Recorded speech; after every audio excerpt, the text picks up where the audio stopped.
Ya, bueno, jóvenes, ahora vamos a continuar con el tema de la prehistoria. El concepto tradicional de prehistoria es aquel que señala que estudia desde la aparición del hombre hasta la aparición de la escritura. Si nosotros consideramos como hombre al Homo habilis, más o menos estaremos señalando hace 2 millones de años. Y la aparición de la escritura se refiere a la más antigua, que fue la escritura cuneiforme desarrollada por los sumerios, hace aproximadamente, digamos, unos 3200 años antes de Cristo. Digo esto porque no hay una idea única acerca de cuál es la cronología exacta de la aparición de la escritura. Hay científicos que hablan de que es más antigua, digamos 3500 años, por lo tanto es algo aproximado. Bien, se le ha considerado como el padre de la prehistoria al autodidacta francés Jacques Boucher de Perthes, cuando publicó su obra Antigüedades Célticas y Antediluvianas. Él, en la región de Abbeville, en Francia, realizó excavaciones y encontró restos fósiles antiguos, así como también restos arqueológicos de la civilización, de la cultura de los celtas. Años después, otros científicos especializados confirmaron sus hallazgos. Entonces se le ha reconocido al señor Boucher de Perthes como padre de la prehistoria. Sabemos que en general la prehistoria se divide en dos grandes bloques, digamos así. Tenemos en primer lugar la edad de piedra y en segundo lugar la edad de los metales. La edad de piedra a su vez se divide en paleolítico, mesolítico y neolítico. Esta división de la prehistoria en base al material de las herramientas fue planteada hace muchos años por los expertos. Ellos consideran de que el material de las herramientas, incluso de las armas, es de gran importancia económica social. Es por eso que se habla de una edad de piedra y luego de una edad de los metales. En el paleolítico encontramos la piedra antigua, ¿no? Este término paleolítico significa evidentemente piedra antigua. Aquí la técnica que el hombre primitivo utilizó para tallar las piedras, especialmente el sílex, fue mediante la percusión. Se le llama piedra tallada. Percusión es por golpes, hasta darle una forma necesaria y adecuada. La economía en el paleolítico, sea inferior, medio o superior, es una economía depredatoria o de subsistencia, en donde las actividades económicas son la caza, la recolección y, por supuesto, cuando ya tiene mayor experiencia y conocimiento, la pesca. Y luego tenemos que a nivel social el hombre es nómade o transhumante. Es decir, debido a esta base económica de ser un depredador, va a tener que recorrer las tierras del territorio del planeta para buscar sus alimentos, ¿no? Sea en el África, sea en Europa, en el Asia o incluso aquí en América. A eso se le llama nomadismo, ¿no? Que va de territorio en territorio procurando sus alimentos. El paleolítico se ha dividido en general en paleolítico inferior, medio y superior. En el paleolítico inferior, que es la etapa más antigua y más primitiva del ser humano, encontramos como organización social la banda. La banda es un grupo de cazadores-recolectores de aproximadamente 20 individuos. En esta banda encontramos a una especie de jefe que predomina sobre el resto y al cual le pertenecen las mujeres. Lamentablemente la mujer a lo largo de la historia ha sido oprimida por el varón. Y entonces en esos tiempos primitivos, pues sí se dio esa situación, si tenemos en cuenta los estudios de los antropólogos y sociólogos. Bien, en el paleolítico inferior se encuentran algunos de los restos más importantes como el Homo habilis, el Homo ergaster, el hombre de Java, el hombre de China y el Homo antecessor. El Homo habilis aporta en el paleolítico inferior las primeras herramientas de piedra. Este Homo habilis va a desarrollar la famosa Pebble Culture, o sea, la cultura de los guijarros. El Homo habilis medía más o menos 1,20 m, 1,30 m de estatura. Por lo tanto, cuando decimos Pebble Culture, se refiere a la cultura de las piedrecitas. No siendo un hombre de gran envergadura, sino pequeño y además delgado, entonces sus herramientas, sus utensilios de piedra son también pequeñitos. Bueno, lo importante es que él desarrolla claramente la primera industria lítica de la historia del hombre, la Pebble Culture. Ese es su gran aporte. Luego tenemos aquí el Homo ergaster, que es el hombre generador de utensilios, el hombre trabajoso o trabajador, ¿no? Este Homo ergaster va a mejorar la industria lítica. Por ejemplo, tiene las primeras hachas de mano, así como también diversas puntas de proyectil, ¿no? Es decir, para la caza. Luego tenemos a los Homo erectus, que se dividen en el hombre de Java y el hombre de China o Sinanthropus pekinensis. El hombre de Java es un cazador colectivo con aproximadamente 1000 centímetros cúbicos de capacidad craneana. Y el Sinanthropus pekinensis, su hombre de China, también es un cazador colectivo y que tiene una capacidad craneana algo más grande, 1100, otro dice 1075. El hombre de China, el gran aporte de este Sinanthropus pekinensis, u hombre de China, es el descubrimiento del fuego. ¿Ya? Esto más o menos hace medio millón a 600.000 años atrás. Este descubrimiento del fuego, así como la invención de herramientas de piedra, va a ser de gran trascendencia, no solamente cultural, sino también biológica, ya que con el fuego se va a cocer los alimentos, o si quieres, se va a cocinar los alimentos. Y de esa manera, al mejorar la alimentación, favorece la evolución biológica del ser humano. Luego tenemos el Homo antecessor, que es al parecer el primer hombre primitivo en salir del aislamiento geográfico africano. Bien, en el Paleolítico Medio, llamada edad del oso, porque la principal pieza de caza era el oso, o porque el oso fue el tótem principal de ese hombre. Aquí en el Paleolítico Medio la organización social es la horda. La horda estaba integrada por una mayor cantidad de individuos. Ahí los especialistas discrepan, hablan de 50, de 100 o hasta 200 miembros. Entonces, conforme el hombre adquiere mayor conocimiento, mayor experiencia de dominio sobre su medio ambiente, también su organización social, su pensamiento, su cultura se va haciendo más compleja, ¿no? Las organizaciones sociales reflejan el desarrollo económico, social, cultural de las personas, de los hombres. Bueno, en el Paleolítico Medio predomina el hombre neandertal, ¿no? O el Homo sapiens neanderthalensis, con una antigüedad aproximada mínima de 100.000 años, pero hay quienes hablan que llega hasta unos 300 o 400.000 años de antigüedad. Este Homo sapiens neanderthalensis, el hombre neandertal descubierto en Alemania, estaba adaptada a la glaciación, o sea, al frío. En esa época la Tierra estaba atravesando en el Cuaternario el periodo del Pleistoceno, que está predominantemente dominado por la glaciación. Entonces este hombre neandertal estaba adaptado al frío y soportaba unas temperaturas de 20 y hasta 30 grados bajo cero. El hombre neandertal era distinto a nosotros, ¿no? Por ejemplo, era de talla baja, pesaba 120, 130 kilos, tenía fosas nasales sumamente anchas, tenía una musculatura y un esqueleto 2 veces más denso que el nuestro. Era un hombre sumamente fuerte, pero lento.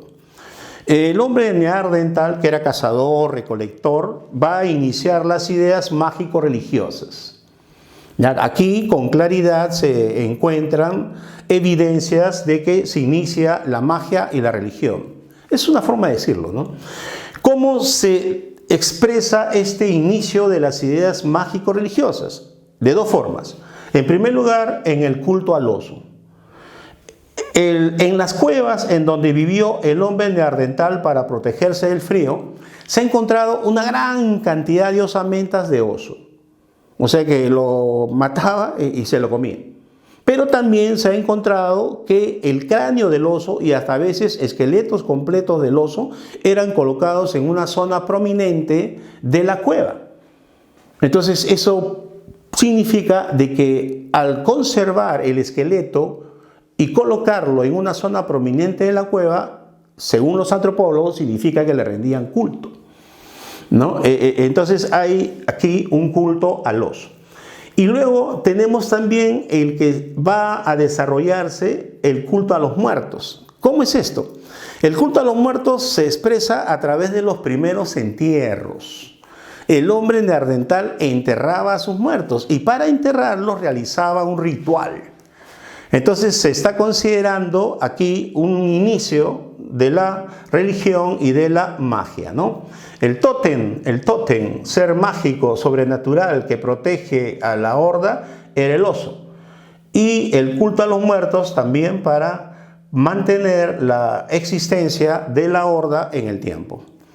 Bien, lamentablemente por los cambios climáticos y las agresiones de una nueva especie que es el Homo sapiens moderno, el hombre neandertal se extinguió hace aproximadamente entre 26.000 a 30.000 años atrás. Bien, en el Paleolítico superior encontramos la edad del reno. ¿Por qué? Porque el reno se convierte en la principal víctima de los cazadores de esa época. Por eso se le llama edad del reno. O porque también el hombre primitivo va a utilizar al reno como una especie de insumo para su incipiente industria. O sea, no solamente utilizaba la carne del reno como alimento, sino también utilizaba los huesos, los cachos, entre otros elementos de su cuerpo para convertirlos en herramientas o instrumentos. Bien, la organización social es el clan o gens. El clan o gens es mucho más numeroso y complejo que una horda, que una banda. No son los antiguos clan o gens que aquí en el mundo andino peruano se le llamó ayu. No son exactamente iguales, pero son bastante parecidos. Bien, claro que estos serían de los más antiguos, ¿no? En el Paleolítico superior, la especie predominante y que se convierte en la única especie de Homo en la Tierra es el Homo sapiens. El Homo sapiens sapiens tipo Cro-Magnon. Ellos practican la caza mayor y especializada, desarrollan armas arrojadizas como el arco y la flecha, la lanza, las boleadoras, entre otras. También su pensamiento abstracto llega a un nivel más alto y desarrolla el arte rupestre. El arte rupestre o arte parietal tenía fines propiciatorios. ¿Qué quiere decir fines propiciatorios?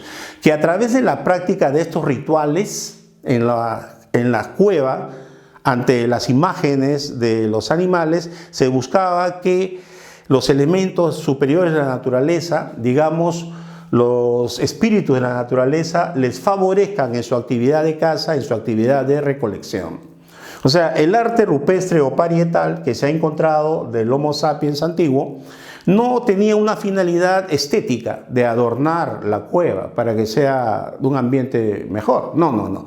Tenía un objetivo utilitario. Es decir, esas imágenes están ahí para desarrollar un ritual que le permita favorecer el resultado de su caza, el resultado de su recolección. Algo similar tenemos con las Venus líticas o paleolíticas. Aquí tenemos la Venus de Willendorf y la Venus de Brazen-Pony. Estas Venus líticas son pequeñas esculturas de piedra de mujeres, sumamente obesas. Esa obesidad, según los antropólogos, representa la fertilidad femenina. Ya, igualmente, ¿no? Cuando ellos salían a cazar o cuando ellos salían a recolectar sus alimentos, llevaban estas Venus líticas. Llegaban a un valle, una quebrada y las enterraban para pedirle a los elementales, a los espíritus de esa tierra que les favorezcan en su actividad económica. Luego, cuando salían de esa zona, las recogían y las llevaban hacia su asentamiento, digamos así. ¿Ya cómo saben todo eso los antropólogos? Porque en los poros de las piedras de las Venus se han encontrado restos de tierra de distintos lugares, ¿no? Increíble. Bien, entonces en el Paleolítico superior encontramos el Homo sapiens sapiens, su hombre moderno. En el Paleolítico medio encontramos al famoso hombre de Neandertal. Y en el Paleolítico inferior encontramos a los primeros homos, como por ejemplo el Homo habilis, los hombres de Java, el hombre de China, el Homo antecesor y muchos otros más que hemos señalado. Bien, entonces esta parte del Paleolítico ya la hemos cubierto. Ahora pasemos a una segunda parte que se refiere al Mesolítico y al Neolítico, ¿no? Que también, por supuesto, forman parte integrante de la llamada Edad de Piedra. El Mesolítico, la palabra lo está indicando, significa piedra media. Es decir, de que es una técnica intermedia entre el Paleolítico y el Neolítico, ¿no? En esta visión tecnológica de la división de la prehistoria. En el Mesolítico se da el microlitismo. O sea, Parece que en la búsqueda de una mejor técnica para trabajar la piedra, las herramientas que el hombre elaboraba se hacen chiquitas. Se reducen curiosamente de tamaño. Por eso que se señala como característica técnica la del microlitismo. Por otro lado, el mesolítico coincide con el cambio climático del Pleistoceno al Holoceno. Sabemos que la edad cuaternaria que hoy en día estamos viviendo, cuaternario o antropozoico, se divide en dos etapas, ¿no? El Pleistoceno o edad glacial y el Holoceno o edad posglacial de los nuevos climas. Entonces, el proceso de cambio del Pleistoceno hacia el Holoceno es precisamente en ese periodo en que el clima está cambiando y va mejorando, es que se desarrolla el Mesolítico. Ya, lo cual favorece, ¿no?, el desarrollo, la subsistencia de este hombre, Homo sapiens sapiens, primitivo. A ver, la economía del Mesolítico es una economía mixta. ¿Qué quiere decir? Que al lado de la caza, recolección y pesca, de la economía depredatoria, va a aparecer la horticultura. La horticultura viene a ser los antecedentes, el inicio de la agricultura. En pequeños terrenos que le llaman huertos van a empezar a experimentar con las semillas para cultivar poco a poco las primeras plantas, la horticultura. Sin embargo, no es la actividad económica principal. Todavía la actividad económica principal sigue siendo la caza y la recolección. También un hecho notable, según diversos estudios, es que en esta época el hombre en distintos territorios domesticó al famosísimo perro, ¿no?, el mejor amigo del hombre. Ahora bien, esta horticultura le permite al hombre ser seminómade o practicar un nomadismo estacional. De acuerdo a la estación, de acuerdo a que si el clima favorece o no en una u otra región, el hombre se traslada. Digamos que pesca aquí en la costa durante 3 meses y luego va a cazar llamas, alpacas y guanacos a la sierra durante otros 3 meses y así va oscilando. Entonces es un seminómade, ¿no? Eso lo hemos aplicado en el caso peruano. Bien, una vez que ya se ha trasladado el cambio climático del Pleistoceno, ahora sí completamente al Holoceno, entonces llega el periodo de los nuevos climas, la temperatura de la Tierra mejora y eso favorece el desarrollo económico-social del hombre y especialmente la agricultura. Entonces nos encontramos en los inicios del Neolítico. El Neolítico, algunos científicos pueden ubicarlo unos 6.000, 7.000, 8.000 años antes de Cristo. En realidad eso depende del desarrollo cultural, económico, social de los grupos humanos en los distintos territorios del planeta, ¿no?, de acá de la Tierra. No es lo mismo el Neolítico, me refiero en cuanto a antigüedad, en Medio Oriente que el Neolítico en Europa, o el Neolítico en África, o el Neolítico aquí en América del Sur o en el Perú, ¿verdad?, que nosotros le llamamos arcaico, especialmente el arcaico superior. Bien, el Neolítico es la piedra nueva, es decir, piedra pulida, ¿no? El sílex, principalmente el sílex, no el único, va a ser trabajado mediante la técnica del frotamiento o del pulido para hacer herramientas mucho más eficientes. La característica principal del Neolítico es la llamada revolución neolítica o economía productora de alimentos. Esta revolución neolítica permite al hombre producir sus alimentos. Por lo tanto, en cierta medida, independizarse de la naturaleza, en tanto ya no va a dedicarse a la caza o recolección como actividad económica principal, ¿no? La revolución neolítica o economía productora de alimentos tiene como base la división social del trabajo. En la etapa anterior del Paleolítico y del Mesolítico, la división del trabajo era sexual. Eso quiere decir de que las actividades económicas estaban divididas de acuerdo al sexo. Se dice en general que las actividades económicas de mayor esfuerzo físico eran para los varones, que tiene mayor envergadura física, que muscularmente es más fuerte, ¿no? Y las que demandan menor esfuerzo físico serían dedicadas o destinadas a la mujer.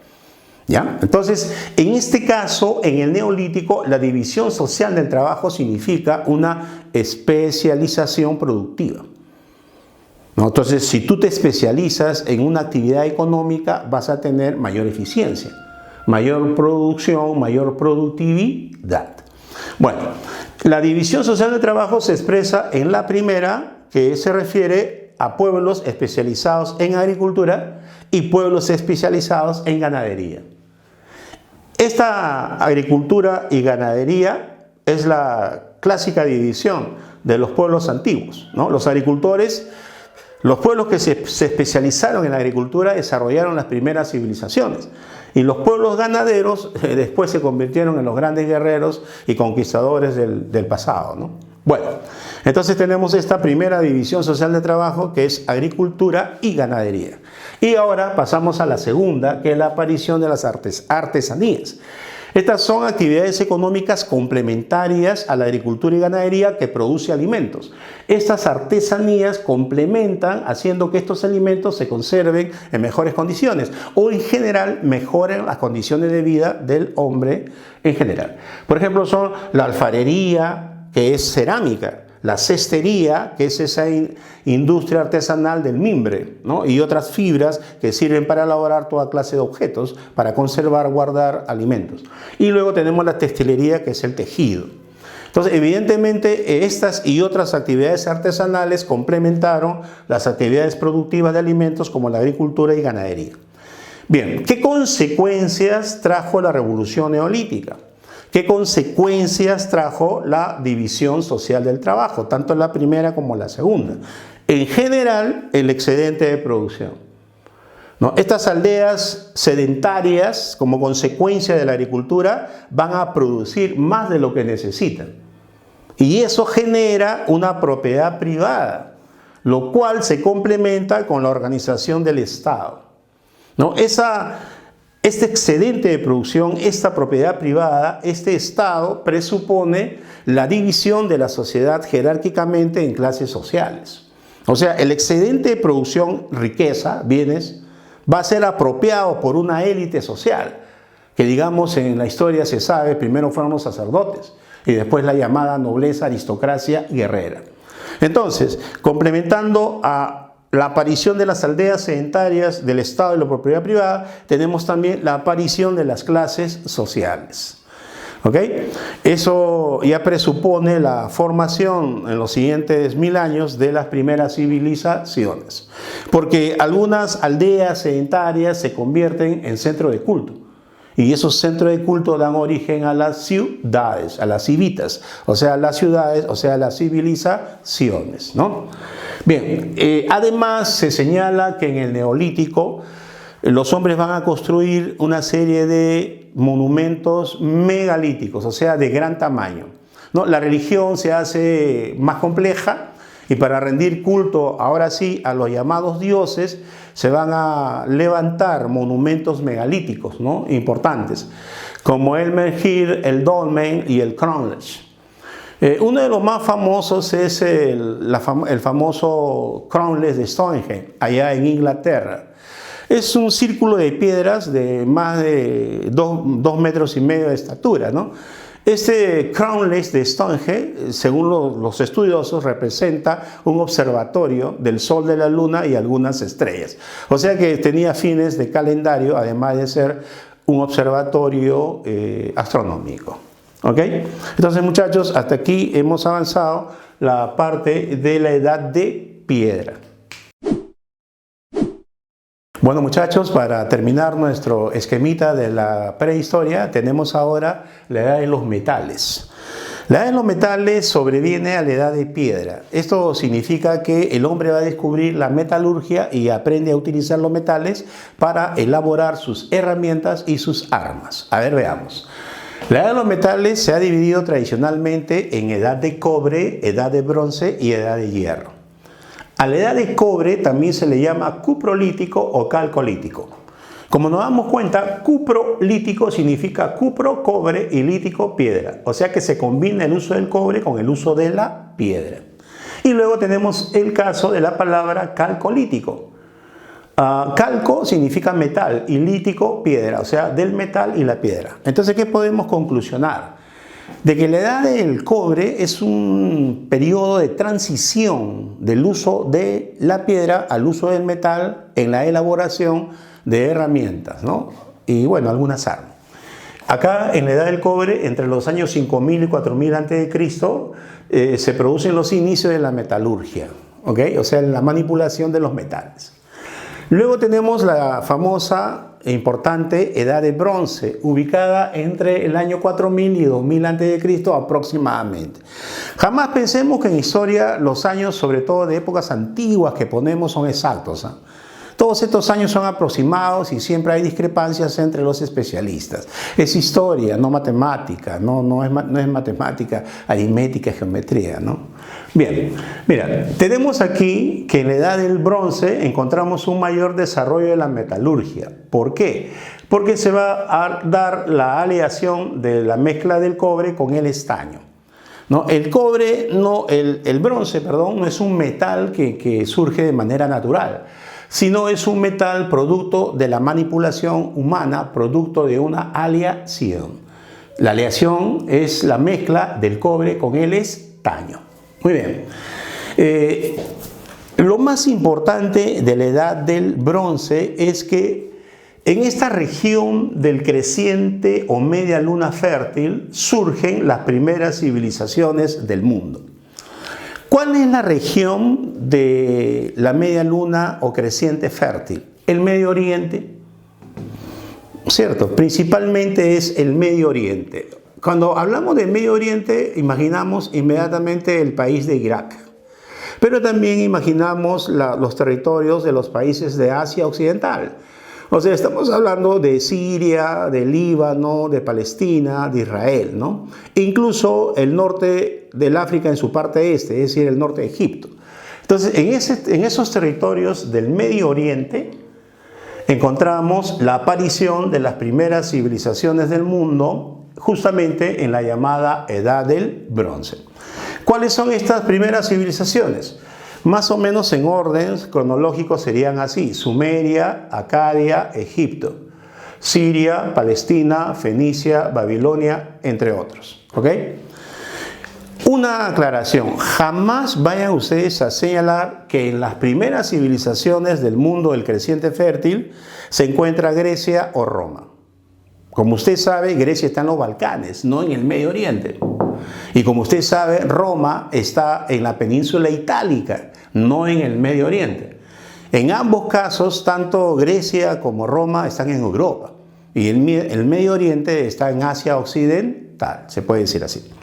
Bien, algunas ideas, algunos aportes de estas primeras civilizaciones son la escritura, por supuesto, el inicio de la historia formalmente hablando, la aparición de monarquías, de los estados teocráticos, ¿no?, en cada uno de estos pueblos, la aparición del calendario, puede ser lunar, puede ser solar, lo cual implica conocimiento de astronomía, astrología, matemática, una arquitectura monumental, ¿no? No quiere decir que pueblos más antiguos no hayan desarrollado arquitectura, sí, pero no alcanza los niveles de la arquitectura monumental de estos tiempos, ¿no?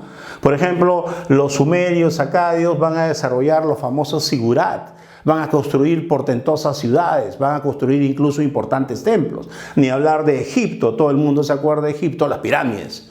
Aparte de los templos solares, que también son inmensos y de gran complejidad, implica un gran desarrollo de la arquitectura, ¿no? Entonces, por eso le pongo aquí arquitectura monumental, ¿ya?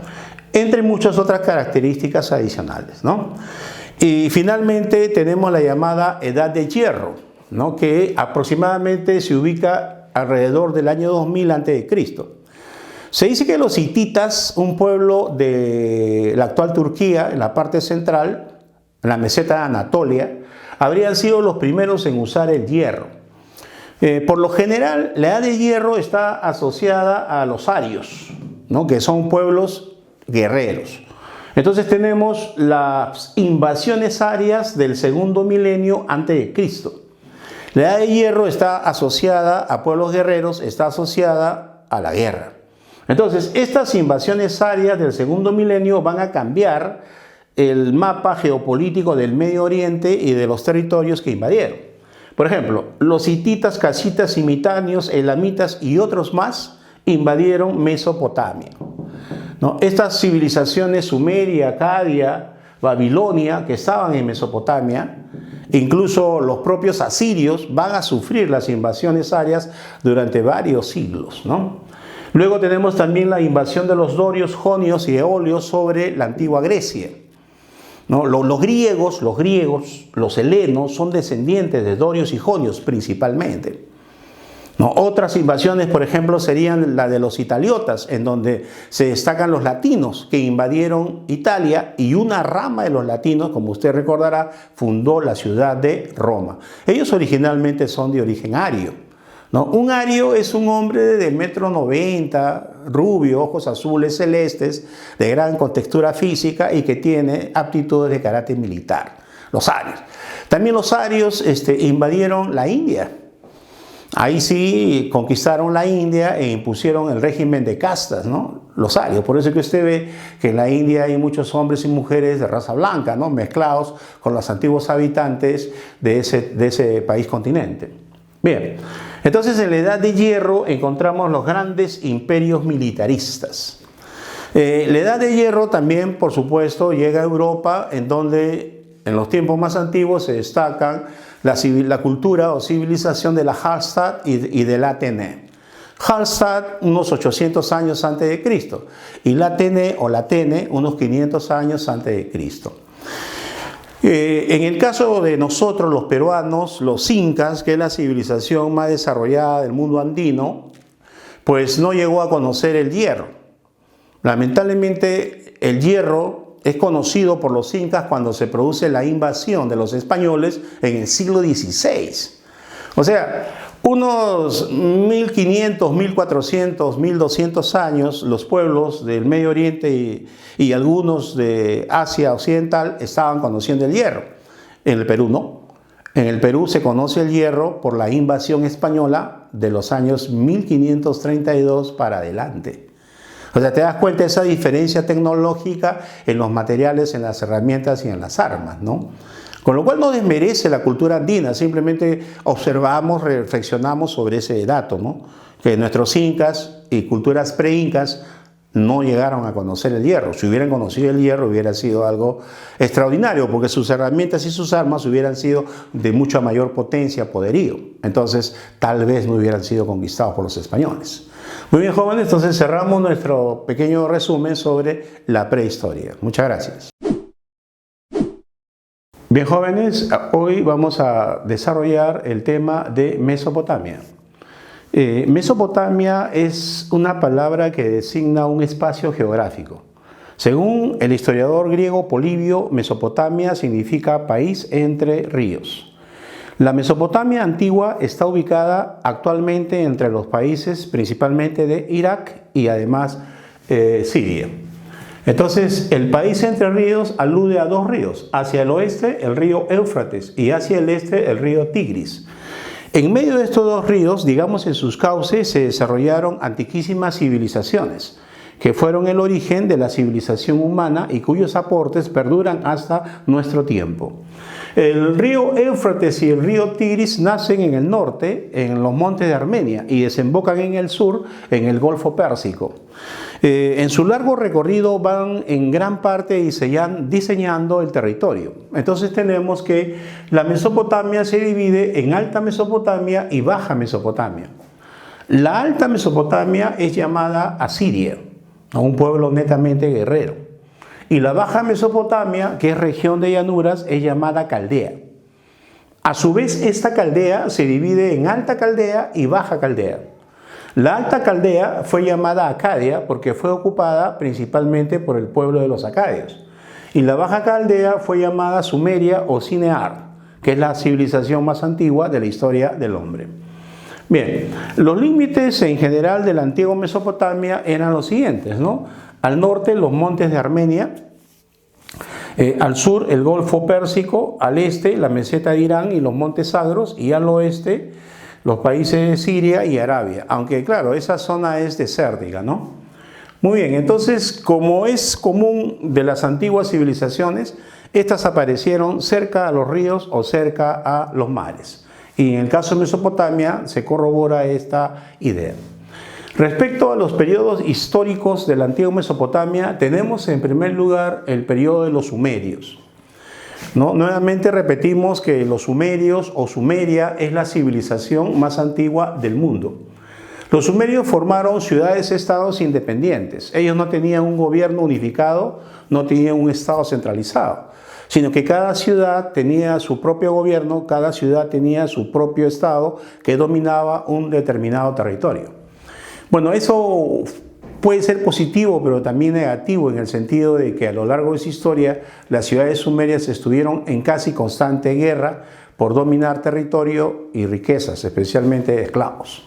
Ahora bien, los sumerios tenemos que formaron monarquías teocráticas. ¿Qué significa un gobierno teocrático? De que el poder de los gobernantes proviene de Dios o de los dioses en este caso, ¿no? Los pueblos antiguos como Mesopotamia, Egipto, China, India, los incas, etc., eran politeístas. Y decía su élite, su clase dominante, que ellos provenían o eran descendientes de los propios dioses. Entonces, el poder de los gobernantes de las ciudades sumerias era teocrático porque ellos descendían de sus antiguos dioses. Los dioses eran Anu, Enlil, Enki, Ishtar, ¿no? Entre muchos otros. Bien, el rey era un rey sacerdote, es decir, que combinaba el poder religioso con el poder político. Y antiguamente se le llamó Pateshi. Conforme fue pasando la historia, pues los reyes tuvieron otras denominaciones, como por ejemplo Ensi o por ejemplo Lugal. En esta etapa se le conoce al rey de las ciudades sumerias como Pateshi.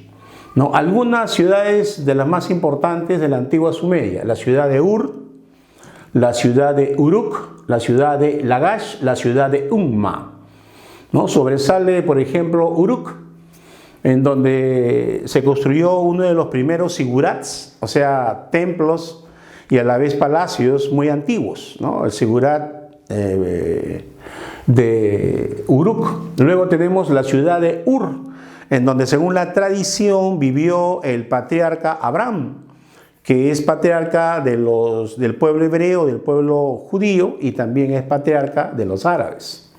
Bien, algunos aportes de la civilización sumeria a la historia, al mundo, a la humanidad. Por ejemplo, tenemos la más antigua de las escrituras, la escritura cuneiforme, ¿no? Que se elaboraba en tablillas de arcilla y que luego se ponían a secar al sol o se introducían en unos hornos para que alcancen su solidez. Luego encontramos también el aporte de la rueda. En este caso se trata de una rueda formada de dos piezas. Es una rueda todavía tosca y pesada, pero que ya tiene una enorme utilidad. Luego tenemos el arado de tracción animal. Esto quiere decir que es un arado unido a los bueyes, lo cual le permite una mayor producción en el trabajo agrícola de la tierra.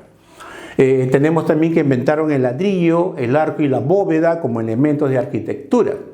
Y también elaboraron la numeración sexagesimal, vigesimal, duodecimal, conocieron hasta 5 planetas, elaboraron en parte lo que se conoce como astrología y numerosos aportes adicionales. Bien, el siguiente pueblo en la evolución histórica de Mesopotamia es el de los acadios, ¿no? Ubicados en el 2500 años antes de Cristo a 2100 antes de Cristo. Los acadios eran de raza semita, posiblemente provenientes del norte de Arabia. Ellos fundaron la ciudad de Akkad y la ciudad de Babel, que luego sería llamada Babilonia por los griegos. Se desconoce, ¿no? Haciendo un retroceso, se desconoce el origen de los sumerios. Hay mucha discusión acerca de dónde provienen los sumerios o de qué raza eran. De los acadios sí se sabe que eran semitas. Bien. El rey más importante del periodo acadio indudablemente es el rey Sargón I de Akkad. El rey Sargón I era un gran guerrero, un gran político, un gran conquistador. Él conquistó las ciudades sumerias. Por lo tanto, fundó el primer imperio de la historia. Lamentablemente, este predominio acadio sobre Mesopotamia y algunos territorios cercanos va a durar poco, porque hacia el año 2100 a.C. se produce la invasión de unos pueblos bárbaros y arios llamados los gutis o los gutios. Estos gutis o gutios en diversas oleadas van a destruir el imperio acadio.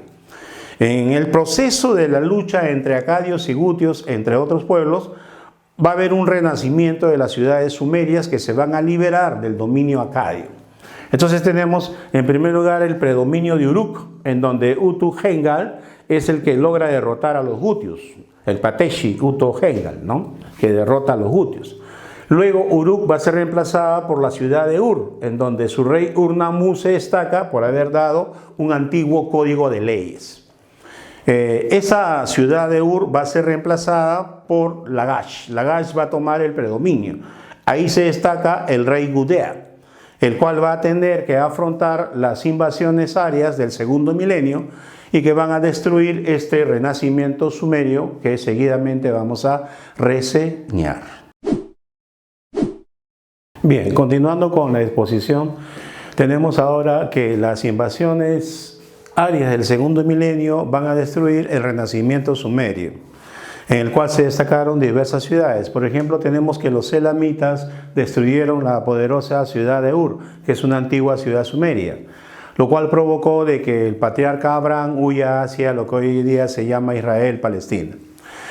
También encontramos que al lado de las invasiones arias, como los elamitas, encontramos una invasión semita, la de los amorreos, los cuales, aprovechando el gran caos que se había formado en la Mesopotamia, van a ocupar el norte de Sumeria. Es decir, van a ocupar lo que se llama la región de Acadia, y en donde van a refundar, a ocupar la gran ciudad de Babilonia. Justamente con las dinastías amorreas, Babilonia va a tomar gran poderío. Babilonia se convierte en un gran imperio que conquista y unifica toda la Mesopotamia.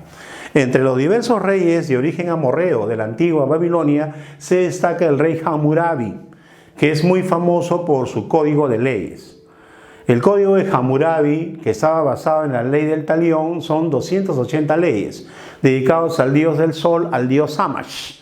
¿No? Este código de Hammurabi, tallado en una gran piedra, fue descubierto en 1901 en la ciudad de Susa, en Elam, por el arqueólogo inglés James de Morgan, y ha servido como un modelo de leyes para la posteridad. Además, el rey Hammurabi logra derrotar a los hurritas y casitas, que eran nuevos invasores arios que pretendían apoderarse de tierras de Mesopotamia que estaban bajo el poder de Hammurabi y los babilonios. También Hammurabi se destaca por haber construido una red de canales para favorecer el desarrollo de la agricultura. Estos canales unían los ríos Éufrates y Tigris. Lamentablemente, después de Hammurabi va a sobrevenir la decadencia. Se van a producir nuevas invasiones arias, en este caso sobresalen los hititas y casitas. Y van a ser los casitas los que ocuparon Babilonia y van a asimilar su cultura superior por 500 años. Bien, paralelamente a estas guerras entre Babilonia y los hititas y casitas, entre otros, poco a poco surge en el norte un nuevo núcleo político-militar llamado Asur, es decir, los asirios. El imperio asirio se extiende aproximadamente entre el año 1100 al 612 a.C. Los asirios no son arios, son semitas, pero debido a la relación política y social que tuvieron con los arios, rápidamente asimilaron sus conocimientos militares y especialmente sus armas de hierro. Entonces, estos asirios, con los implementos militares de los arios, van a lograr convertir a su ciudad Asur en un gran centro político militar. Por eso que sus aportes de los asirios son netamente militares. Por ejemplo, difundieron el uso del hierro en las armas y también, por supuesto, en las herramientas. O sea, mayor cantidad, mayor variedad de armas de hierro para su ejército. Desarrollaron la caballería pesada, con la cual destruían la infantería ligera y derrotaban a sus enemigos. Los asirios, al parecer, fueron los primeros en establecer en la historia del mundo el servicio militar obligatorio. Eso tiene la enorme ventaja de crear un ejército profesional, o sea, un grupo de hombres que está dedicado a la vida militar y cada cual desarrolla dentro del aspecto militar una especialización, lo cual lo hace más efectivo, más contundente al momento de la guerra. También desarrollaron el carro de guerra, entre otros implementos militares. Teglat-Falazar, un antiguo rey del imperio asirio, logró derrotar a los casitas que ocupaban Babilonia y se apodera, por supuesto, de Babilonia y forma una nueva unificación, un nuevo imperio sobre toda la Mesopotamia. Entre los reyes asirios, porque el imperio es relativamente largo, más de 500 años en realidad, pues tenemos a la dinastía sargónida como la más importante o sobresaliente. Por ejemplo, aquí estamos nombrando al rey Sargón I, que conquistó Israel con su capital Samaria. A Esargón, que logró conquistar el norte de Egipto, o sea, lo que se llama el Bajo Egipto, la región del Delta. Y luego tenemos a Sennacherib, que logra conquistar Judea con su capital Jerusalén. Este mismo Sennacherib va a cambiar la capital de los asirios de la antigua ciudad de Asur a la nueva ciudad de Nínive. Nínive se convierte en el nuevo núcleo político-militar más importante de los asirios. Y luego tenemos a Asurbanipal o Sardanápalo, el empalizador, ¿no? Gran guerrero. Este sí logra conquistar, aunque sea brevemente, todo el Egipto. No solamente el Bajo, sino también el Alto Egipto. Esto ocurrió aproximadamente en el año 663 a.C. Asurbanipal además era un hombre culto o interesado en la cultura. Por ejemplo, tenemos que él construyó una gran biblioteca en Nínive, que al ser descubierta por los arqueólogos, ha sido una importante fuente para el conocimiento de estas antiguas civilizaciones. O sea que no solamente era un simple guerrero, ¿no? Como todo tiene su final y decadencia, acá también sucede lo mismo, ¿no? En el año 625 a.C., Babilonia poco a poco empieza a resurgir. Los caldeos, los babilonios, descendientes de los amorritas, entre otros, van a unirse y van a derrotar a los asirios encabezados por el rey Nabopolassar. Para el siglo VII, finalizando el siglo VII a.C., los asirios fueron expulsados de Babilonia. Y en el 612, Asiria ya estaba en total decadencia. Entonces se va a formar una alianza entre Babilonia, encabezada por Nabopolassar, y los medos, que son un pueblo guerrero del sur de Irán. Los medos estaban encabezados por Ciaxares. Esta alianza política y militar destruye el imperio asirio, o lo que quedaba de él. Toma las ciudades asirias, la ciudad de Nínive especialmente, y la arrasa. Con lo cual le ponen punto final al imperio asirio en esa época. Los medos regresan a su territorio, que es el sur de la meseta de Irán, que después se convierte en Persia, ¿no? Y los babilonios van a enseñorearse sobre la Mesopotamia. Por lo tanto, hay un nuevo periodo de apogeo de Babilonia, un nuevo imperio babilónico. Entonces, en el nuevo imperio babilónico, ubicado entre el 612 y el 539, sobresale el gran rey Nabucodonosor II, famoso por la construcción de los jardines colgantes, ¿no? La tradición dice que lo construyó para cumplir con los caprichos de una de sus tantas esposas, ¿verdad? Era para que su esposa acceda a darle favores amorosos, digamos así. Bien, conquistó Judea, que estaba encabezada por el rey Joaquín, que fue llevado prisionero a la ciudad de Babilonia. Y ahí es que se establece el cautiverio judío, ¿no? Sabemos por distintas fuentes de que los judíos estuvieron como esclavos, prisioneros en el nuevo imperio babilónico alrededor de 80-82 años. Bueno, esto lo realiza Nabucodonosor II. También se construye el gran sigurat de Babilonia. Los sigurat eran los templos de las antiguas culturas mesopotámicas.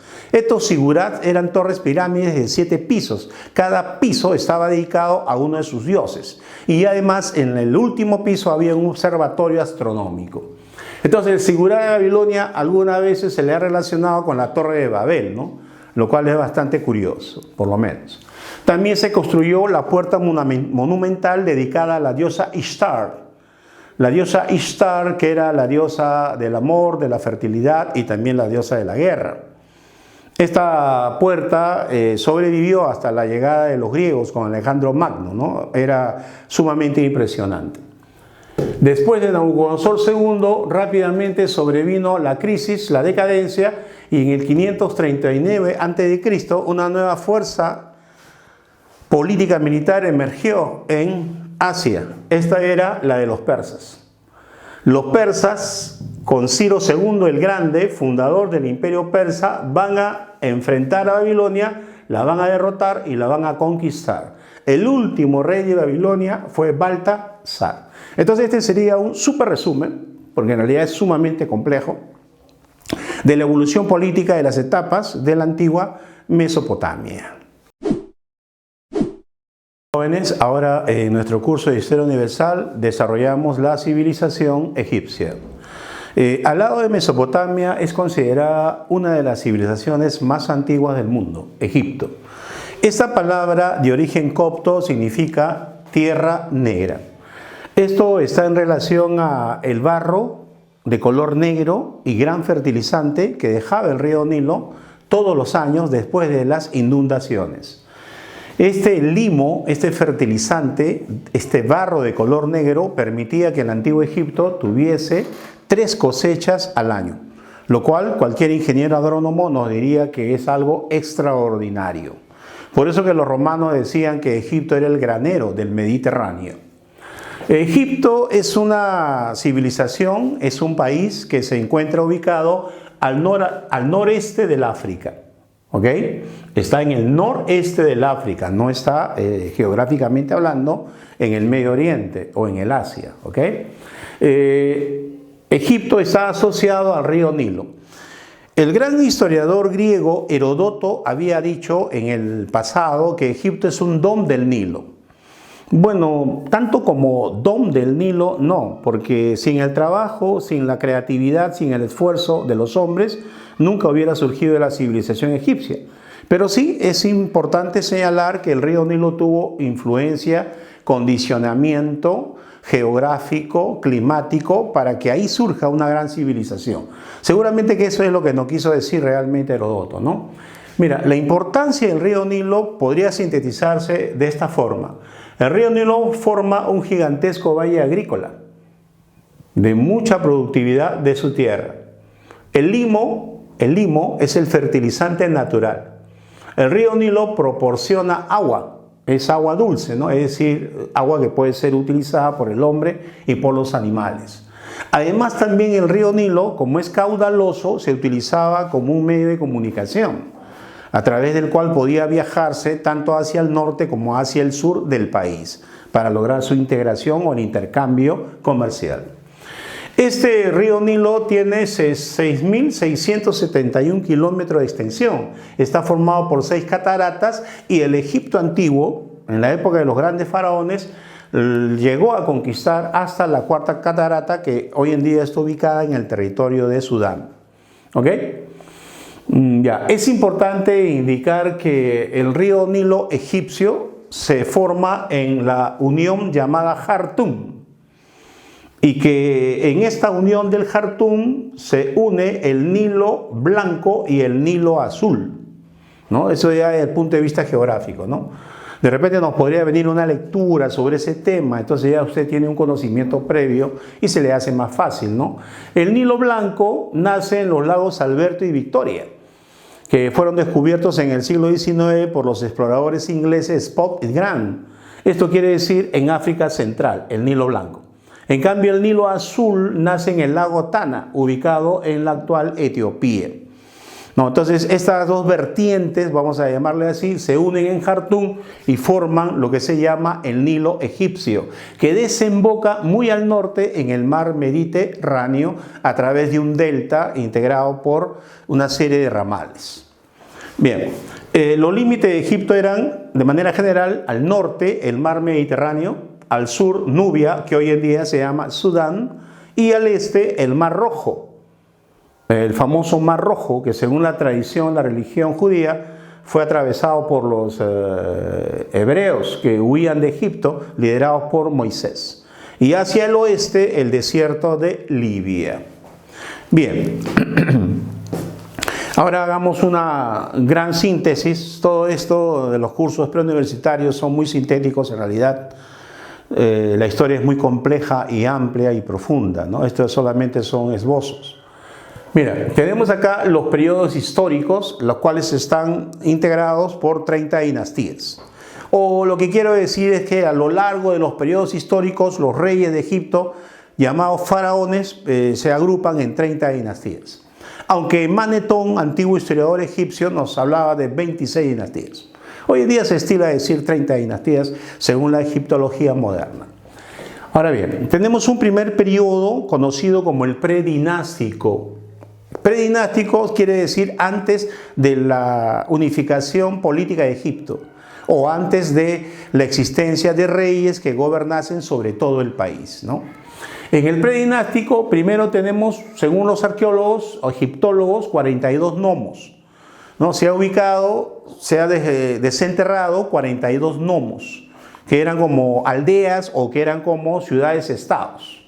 Y después de estos 42 nomos se agrupan en dos reinos, uno en el norte y otro en el sur. El reino del norte es llamado el Bajo Egipto, en la región del Delta, ese estuario a través del cual el río Nilo desemboca en el mar Mediterráneo. En este Bajo Egipto o región del Delta, las tierras rojas, dice, del Delta, tenemos 22 nomos, en los cuales predominaba el culto al dios Set con cabeza de perro. El dios Set, ¿no? El dios del desierto, el dios del caos también le llaman, ¿no? Bien, en el sur tenemos el Alto Egipto, o sea, las tierras más al sur del famoso delta o estuario. Este Alto Egipto inicialmente estaba formado por 20 nomos que rendían culto principalmente al dios Horus, que es el dios halcón. Ya en la época antigua del predinástico, entre el 4000 y 3100 años antes de Cristo, los antiguos egipcios habían elaborado la escritura jeroglífica y el calendario solar. La escritura jeroglífica fue traducida en 1822 por Champollion, ¿no? Jacques-François Champollion, en base al estudio de la famosa piedra de Rosetta. Y el calendario solar egipcio de 360 días más 5 días festivos se encuentra en la famosa piedra de Palermo y que también fue interpretada hace muchos años por especialistas en astronomía. Bien, entonces este predinástico tiene esa característica, ¿no? Dos reinos, el Alto y el Bajo Egipto, la corona blanca y la corona roja, ¿no? Muy bien. Luego pasamos al segundo periodo, que se refiere al periodo arcaico o tinita, ubicado entre los años 3100 a.C. al 2900 a.C. En este periodo tinita sobresale el famoso rey escorpión, ¿no? Que es Menes o Narmer. Se discute sobre si son dos personajes distintos o es uno solo. Los egiptólogos han acordado fusionarlo. Mayormente los egiptólogos fusionan a Menes con Narmer, ¿no? Entonces Menes o Narmer unifica el Alto y el Bajo Egipto y además funda la ciudad de Menfis. En este periodo arcaico o tinita, porque la ciudad de Tinis es la predominante, el dios Horus se convierte en el dios principal. Se elabora el mito de Osiris. Se desarrolla el culto a los muertos. Se implementa la idea del alma como una entidad inmortal que todo ser humano posee. Se empiezan a construir las primeras tumbas llamadas mastabas. Las mastabas tienen forma trapezoidal. Mastaba es una palabra árabe que significa banco. Y también se escribe, por decirlo así, el libro de los muertos. Muy bien, vamos a continuar con los siguientes periodos inmediatamente. Bien, continuando sobre la cultura egipcia, tenemos ahora el imperio antiguo o imperio menfita. Menfita porque la ciudad de Menfis va a ser la ciudad predominante, centro político y militar. El antiguo imperio o periodo menfita se ubica entre el 2900 y el 2180 a.C. Tenemos ahí que en la tercera dinastía sobresale el rey Zoser. Zoser va a cambiar la ciudad capital, ¿no? Evidentemente, antiguamente era Tinis, ahora va a ser la ciudad de Menfis. Y le va a pedir a su arquitecto Imhotep que construya la pirámide escalonada de Saqqara, que es un hito en el desarrollo de la arquitectura egipcia. Luego tenemos a los faraones de la cuarta dinastía, que van a construir las famosas pirámides de Gizeh, que son las de Keops, Kefren y Miserinos. Frente a la pirámide de Keops, además, según la versión oficial, formal, el rey Kefren ordenó que se construya la esfinge, que representa al dios Harmarkis. Tradicionalmente se ha dicho que las pirámides son tumbas, sin embargo, nunca se han encontrado momias dentro de las pirámides. Es bastante curioso.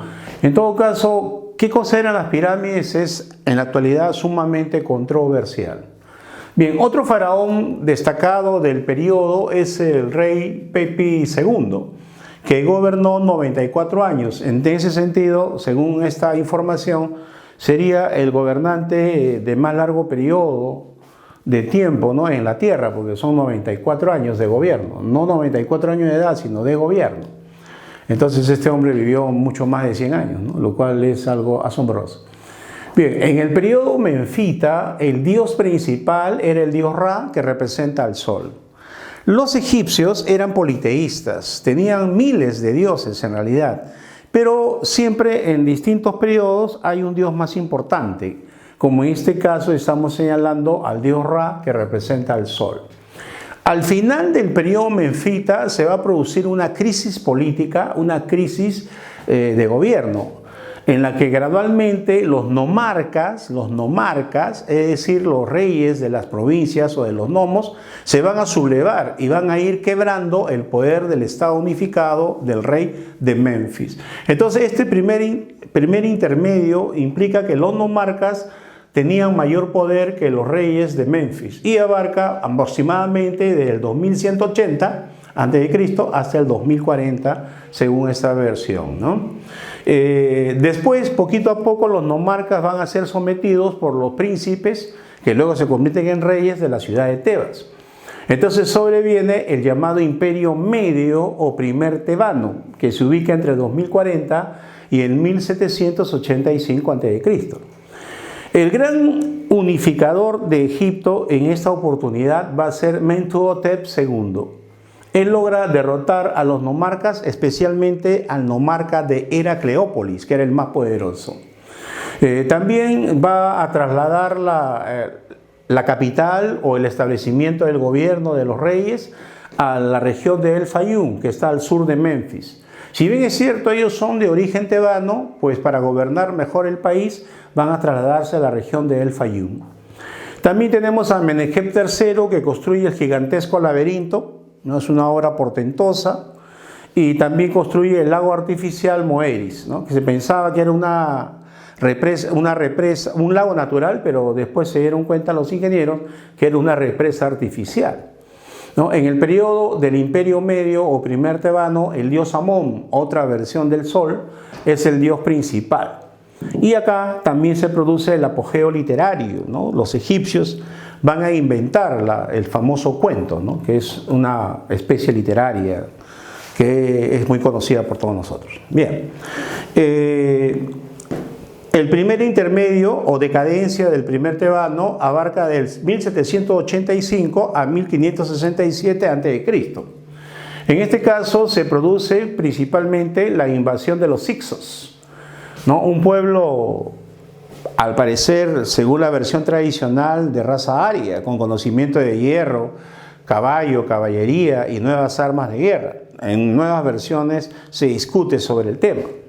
Pero los Hicsos, o reyes pastores, invadieron Egipto y se apoderaron del norte del país, o sea, la región del Delta, y establecieron su capital sobre la ciudad de Avaris. Y por su poderío militar le impusieron tributo a la ciudad de Tebas. O sea que entre 1785 y 1567, Egipto estaba dividido en dos. En el norte los Hicsos y en el sur los egipcios liderados por Tebas, aunque Tebas estaba en una situación desventajosa. También en este periodo muchos historiadores egiptólogos consideran que ingresaron los hebreos, que los Hicsos necesitaban mano de obra y le permitieron ingresar para que sean campesinos y artesanos. Entonces ahí los hebreos tuvieron un periodo de establecimiento que luego se les va a complicar con la expulsión de los Hicsos. Bien, la lucha estaba dada entonces entre Avaris, capital de los Hicsos, y Tebas, que era la tradicional capital de los egipcios.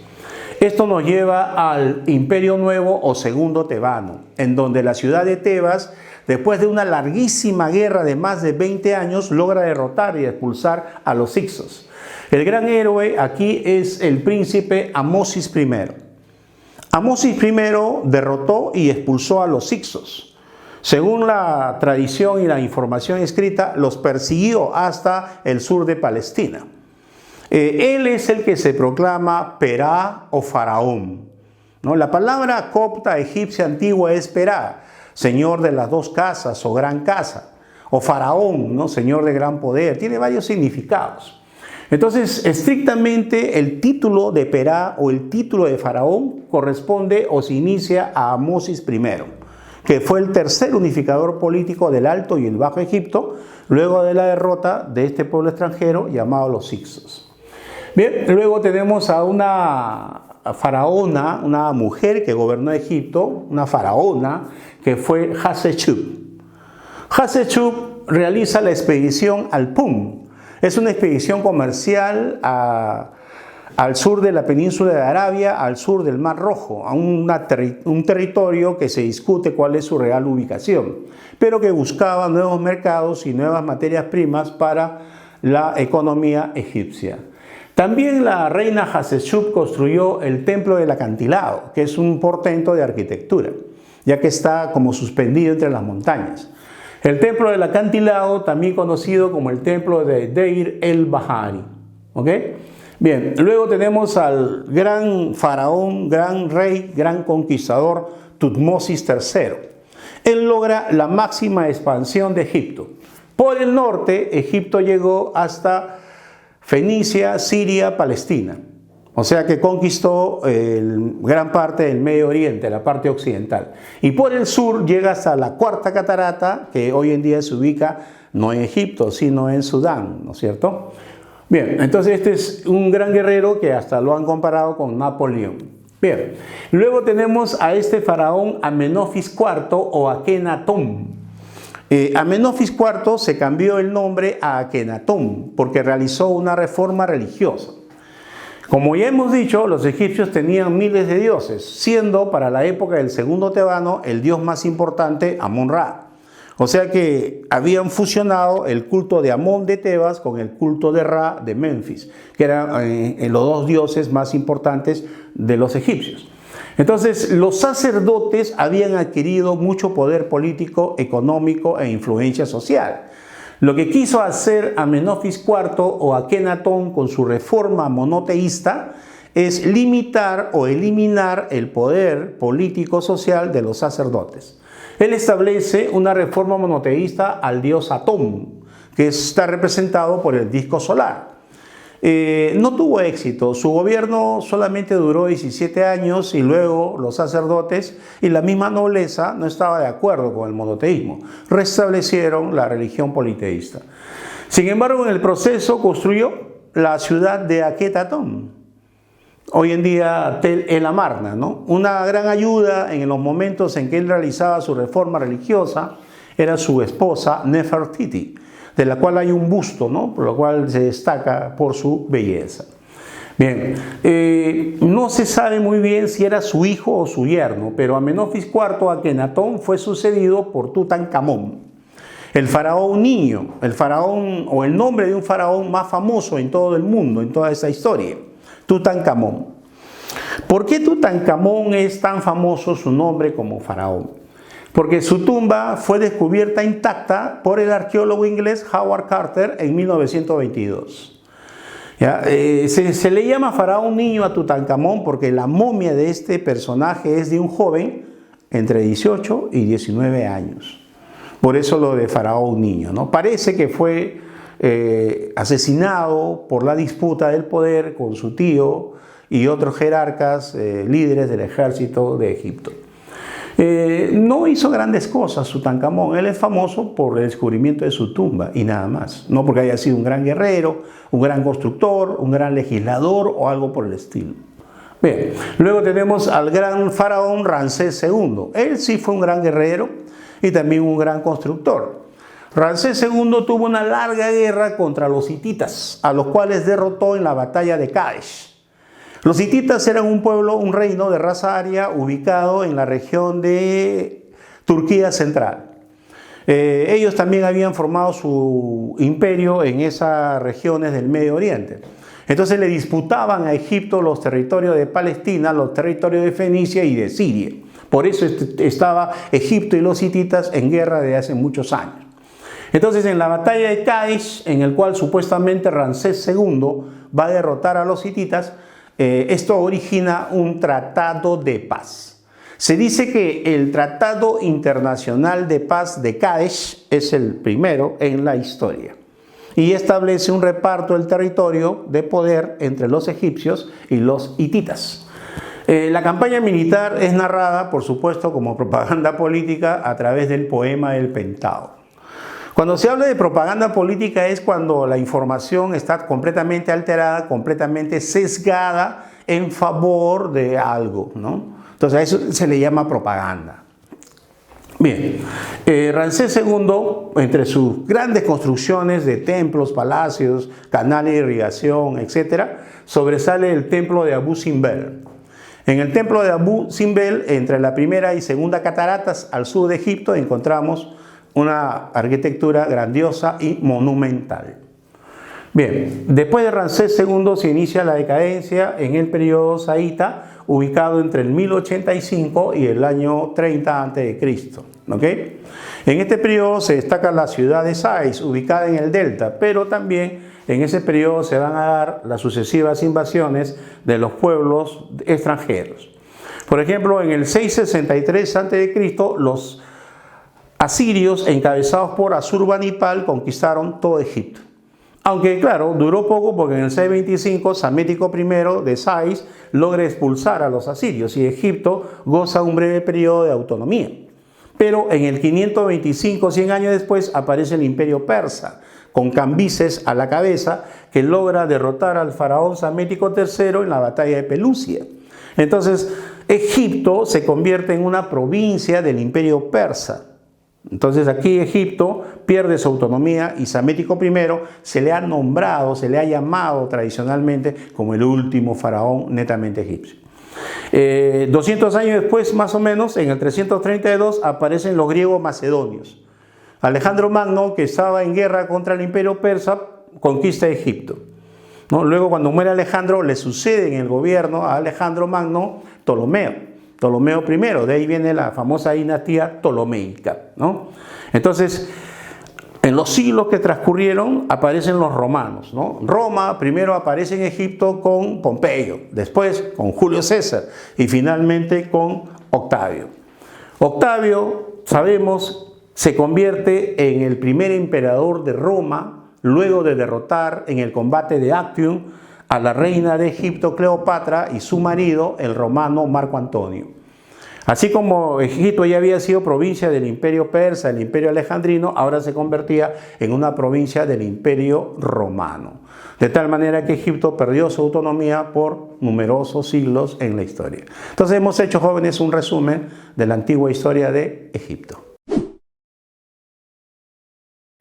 Muy bien, chicos, nos encontramos nuevamente para ver un tema interesante de la historia universal, que es Grecia. Grecia, Roma, las culturas clásicas, ¿cierto? Preguntas de admisión sobre Grecia y de Roma vienen constantemente, así que hay que prestar mucha atención. Lo principal en el caso de Grecia, y posiblemente lo más básico para que puedas ir un poco conociendo sobre esta importante cultura, es su ubicación. Grecia se ubica en la llamada península balcánica, o como también se le puede llamar, la península de los Balcanes. Pero Grecia no apareció de un momento a otro. Grecia ha tenido un proceso de desarrollo, un proceso de evolución que se ha ido desarrollando a lo largo del tiempo. Por eso vamos a ir viendo su evolución histórica. El periodo cretense minoico, un periodo talasocrático, un gobierno talasocrático de los orígenes de Grecia. ¿Y a qué llamamos talasocrático? Talasos, mar, cracia, gobierno, gobierno del mar. ¿Por qué? Porque en la zona cretense, en la isla de Creta, su principal actividad económica era el comercio marítimo. Entonces, debido a que esa era su importante actividad, su gobierno también se basó en eso. Por eso se le llama un gobierno talasocrático. De ahí viene el periodo micénico, periodo donde se construyen o se desarrollan las ciudades amuralladas, fortificadas. ¿Por qué crees que haya ciudades amuralladas? ¿Por qué tú pondrías reja en tu casa? ¿Para protección, sí o no? Igual acá. Grandes murallas. ¿Por qué? Porque era una época de invasiones. Y mira, este periodo es trascendental porque se ha hablado de este periodo en literatura, en el cine, en relatos. ¿Sabes por qué? Porque en este periodo micénico surge las obras homéricas, las obras de Homero, lo que vendría a ser la Ilíada y la Odisea. La Ilíada o la Odisea. Y obviamente tú ya conoces pues estos temas de la Ilíada y la Odisea, ¿no? Muy bien. La edad oscura de Grecia tiene que ver con las invasiones violentas. Aquellas ciudades amuralladas se van a ver invadidas por un pueblo indoeuropeo llamado los dorios. Los dorios. Y eso vino en una pregunta de examen de admisión. ¿Qué es lo que decía? Durante la Edad Oscura se produjo uno de los siguientes acontecimientos. Alternativa: invasiones violentas ¿de quiénes? De los dorios. La era arcaica, el periodo de las colonizaciones. ¿Qué es lo que sucedía en Grecia? Grecia había comenzado a crecer poblacionalmente. Había existido un crecimiento demográfico. Pero a todo crecimiento demográfico hay necesidades. Y había escasez. Entonces, si tienes bastante población y hay escasez de alimentos, ¿qué es lo que vas a tener que hacer? ¿Quedarte en un solo lugar? No, tienes que ir a otros lugares, tienes que ir a buscar nuevos territorios. Por eso se llama el periodo de las colonizaciones. ¿Y a dónde crees que se van? A las costas, pues muchachos. Se van al mar Mediterráneo, a la zona sur de Italia. Y ahí los griegos comienzan a desarrollar su actividad económica, que obviamente va a ser, o una de sus actividades económicas, que va a ser el comercio. Ahora, tienes que recordar que Grecia no era un estado unificado, sino era un conjunto de pueblos, un conjunto de etnias que a medida que va pasando el tiempo se van a ir consolidando. Por eso, y antes que me olvide, esta pregunta del periodo arcaico también vino en examen de admisión. ¿Por qué se dan las colonizaciones? Por lo que te acabo de mencionar hace un momento. Debido al crecimiento demográfico y obviamente la escasez ¿de qué? De recursos. ¿Ya? No te vayas a olvidar, periodo arcaico. Muy bien. Después de este periodo arcaico, aparecen las llamadas ciudades-estados, o también se le puede llamar las polis. ¿Qué es una polis? Una ciudad, pues muchachos. Vuelvo a repetir, Grecia no era un estado unificado, era un conjunto de estados. Y dentro de ese conjunto de estados, vamos a ver a dos de las polis más importantes de Grecia. ¿A quién tenemos ahí? A Esparta y obviamente tenemos a Atenas. Tú la debes haber escuchado. Esparta, Leónidas, los 300 espartanos, debes haber escuchado. Atenas, no solo el nombre de una ciudad, sino el nombre también de quién, de una diosa, su diosa protectora, diosa de la sabiduría, diosa de la guerra, Atenas, Atenea. Muy bien, ¿dónde se ubica Esparta? En la llamada península del Peloponeso. Y Atenas en la península del Ática.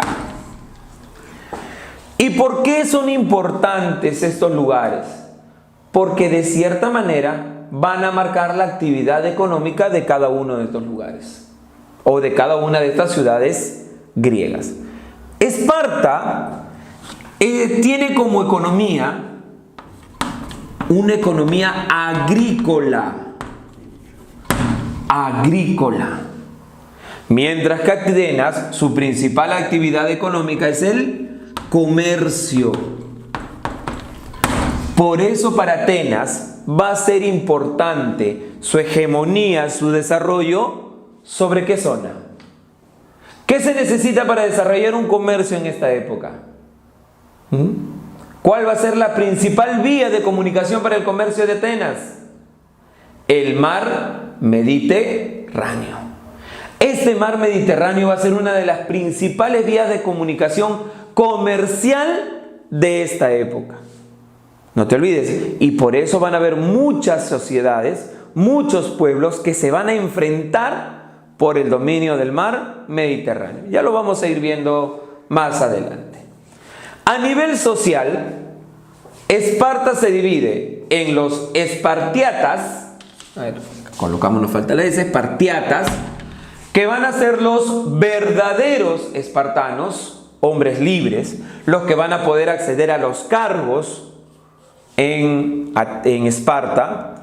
Los periecos, que vienen a ser los extranjeros, hombres libres pero foráneos, que no tienen participación dentro de la sociedad o dentro de la política espartana. Y los zilotas, que vendrían a ser un tipo de esclavos.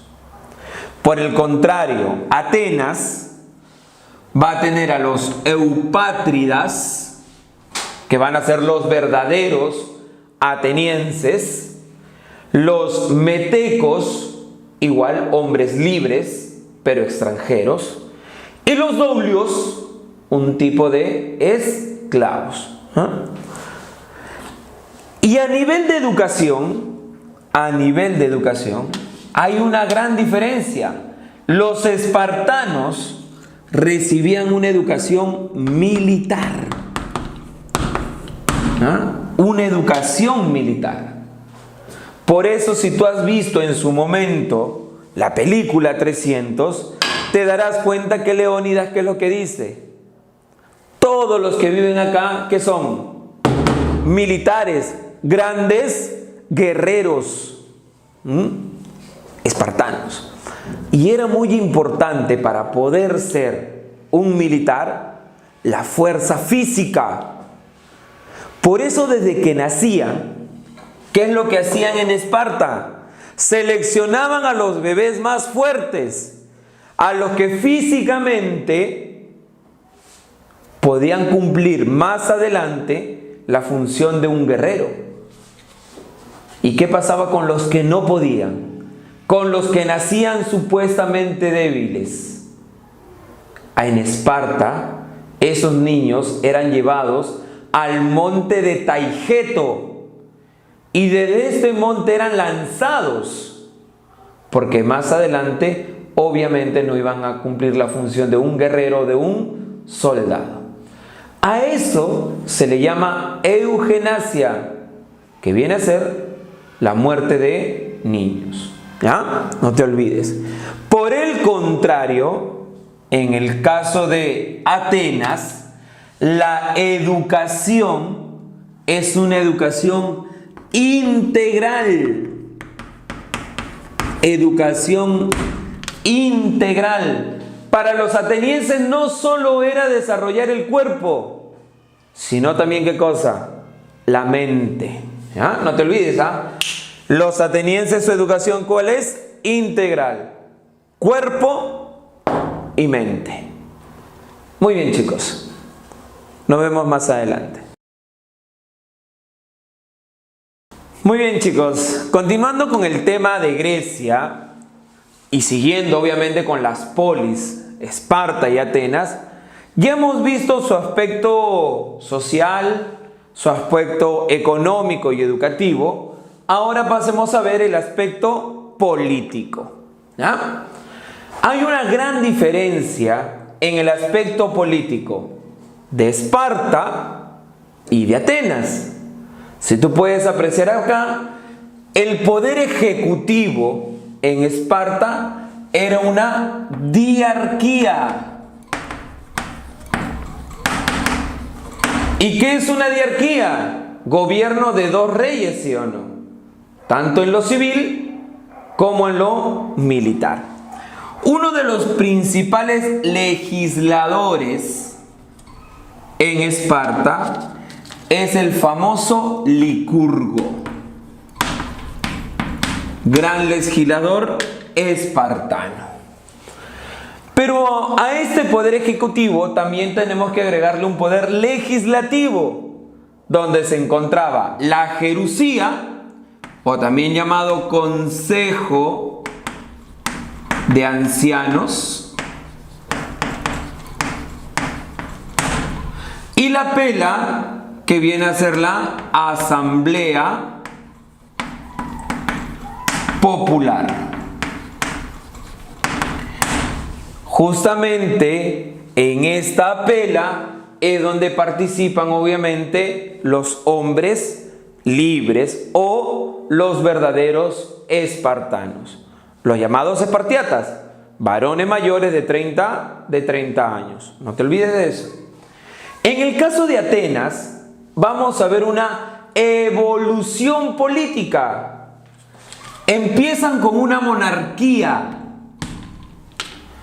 con los llamados rey o basileus.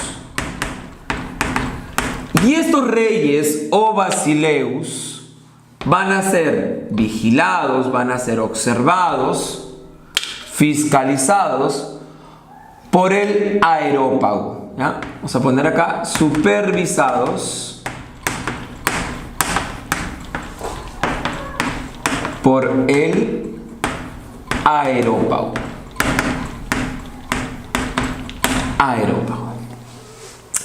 Después de la monarquía viene la aristocracia. Y cuando hablamos de aristocracia, hablamos del gobierno de los nobles. Hablamos de la nobleza. Gobierno de los nobles, gobierno de la nobleza. Y en esta aristocracia van a haber distintos funcionarios. Vamos a encontrar al arconte Basileus, que se va a encargar de la religión en Atenas. El arconte Polemarco, que se va a encargar de todo lo relacionado a la parte militar. El arconte Epónimo, que es un administrador. Administra en lo civil y administra en lo judicial. El aerópago, que ya lo hemos mencionado acá, viene a ser el poder legislativo. El poder legislativo. Obviamente, lo que tú conoces como poder legislativo, hoy lo llamamos nosotros Congreso, es justamente el aerópago que se va a encargar de seleccionar o de elegir a los gobernantes en Atenas. Y por último, la eclesía, que viene a ser la asamblea popular. Muy bien. Uno de los principales representantes de esta aristocracia es Dracón.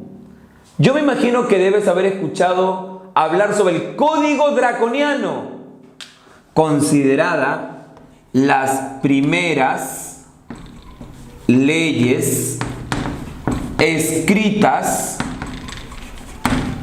en Atenas.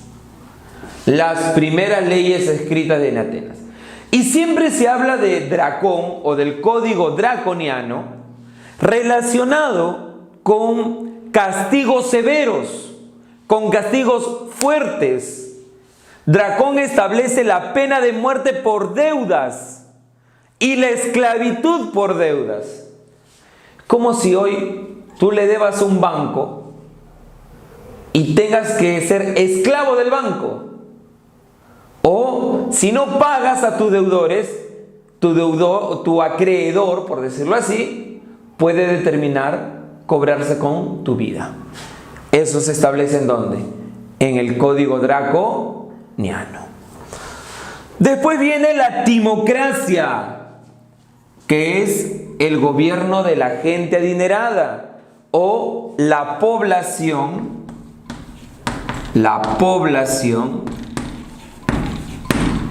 económicamente censada.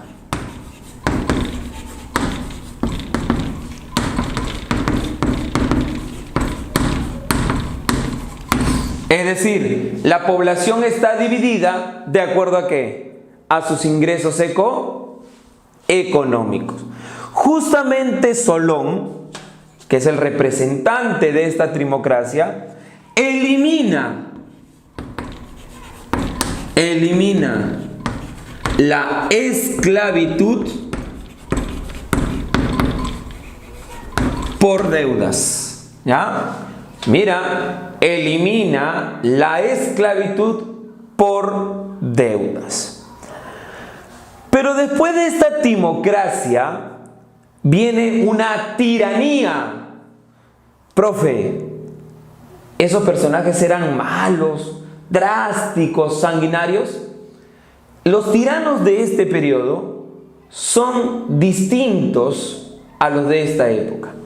Porque este tirano, si bien es cierto, puede ser considerado un dictador, ¿correcto? Un gobierno dictatorial. Este dictador o tirano gobierna a favor del pueblo. Gobierna a favor del pueblo. Tanto así que uno de estos tiranos muy famoso fue Pisístrato. Y este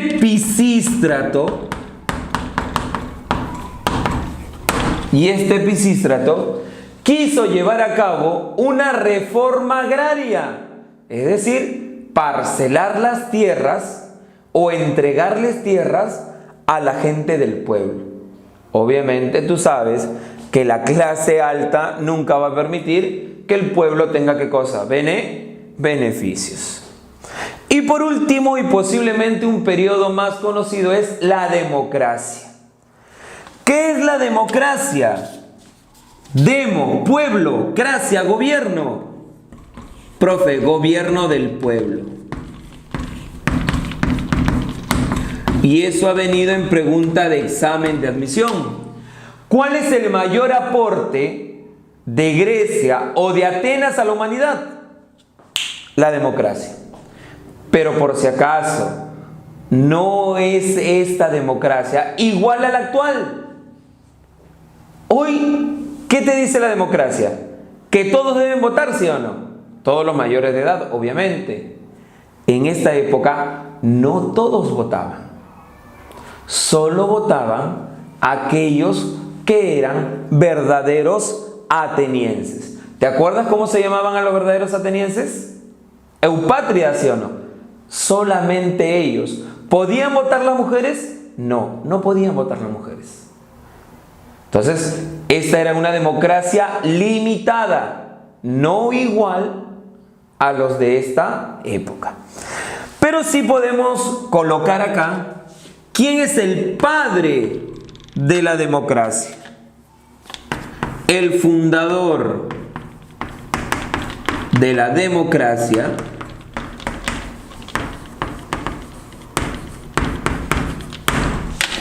es Clístenes. Clístenes. Y Clístenes establece el ostracismo. ¿Ya? Clístenes establece el ostracismo. ¿Y qué es el ostracismo? El destierro a aquellos opositores políticos o a todo aquel que quiere establecer una tiranía. Eso es el ostracismo. Otro personaje que tienes que recordar de la democracia es Pericles. Y Pericles, ¿por qué es importante? Porque consolida la democracia. Este Pericles, o al gobierno de Pericles, se le va a conocer también como el siglo de oro de Pericles,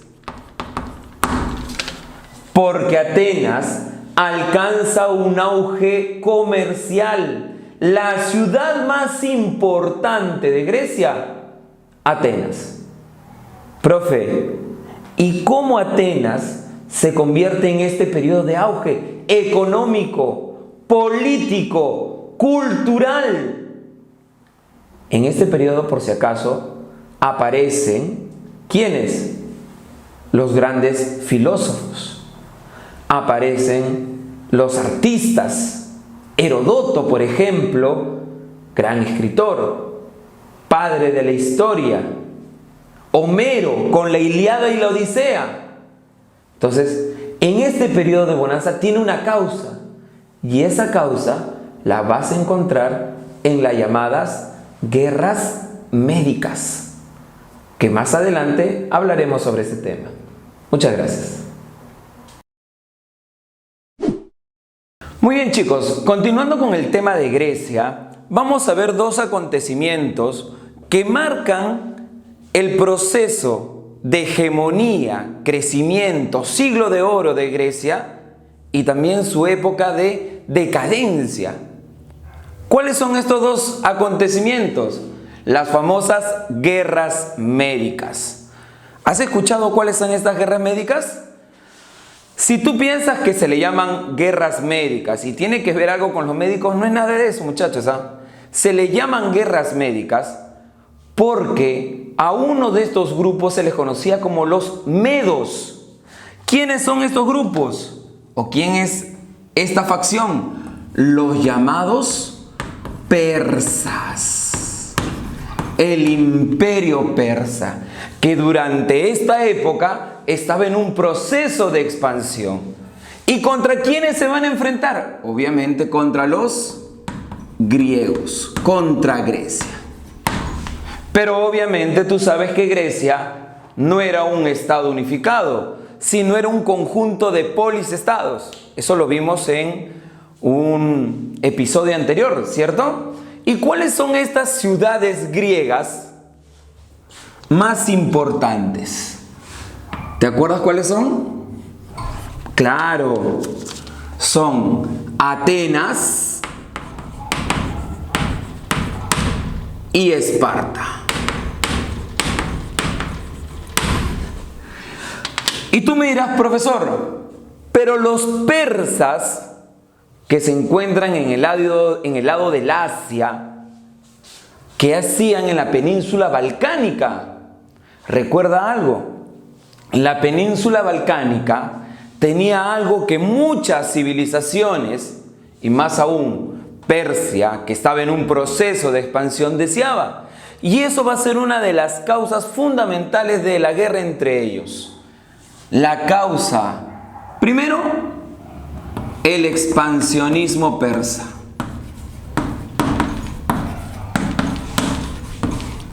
El expansionismo del imperio persa. Y como todo imperio, ¿qué es lo que busca? Colonias, territorios, mano de obra, población que le tribute al imperio, población que le sirva al imperio, porque obviamente está en un proceso de crecimiento. Y los persas no fueron la excepción. ¿Y qué es lo que había en Grecia? Una de las causas sería el control del mar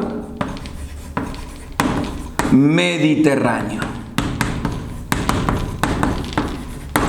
Y esta va a ser una zona, jóvenes, de constantes conflictos, porque el mar Mediterráneo, ¿por qué es tan famoso? ¿Por qué es tan deseado? Porque por este mar se realiza ¿qué actividad? Una actividad comercial. Ah, profe, ahora entiendo por qué los persas quieren invadir el territorio ¿de quién? De Atenas y Esparta, pues muchachos. ¿Ah? Por la importancia comercial. Pero obviamente para que se inicie una guerra siempre ¿qué cosa hay? Un pretexto. ¿Y cuál fue el pretexto que utilizó Darío primero? ¿Ya? Porque el emperador que inicia las guerras médicas es Darío primero. ¿Ya? Él inicia las guerras médicas. ¿Qué es lo que sucede? Atenas apoya a la rebelión de la ciudad de Mileto. Esta ciudad de Mileto estuvo bajo la influencia de los persas.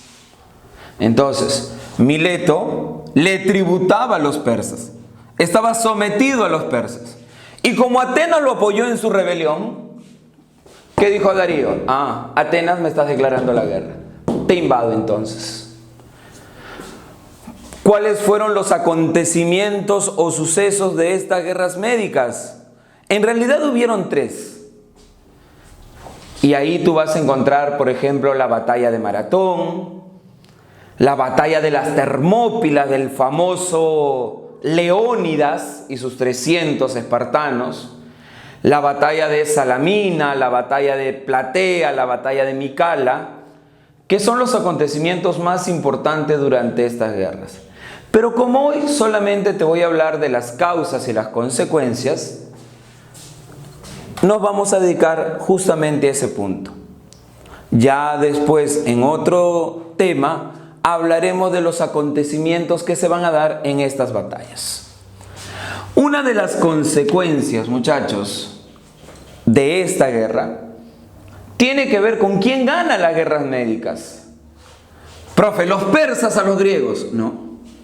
Por el contrario, los griegos, liderados por Atenas, derrotan constantemente a los persas. Como ya te mencioné, ¿en qué batallas?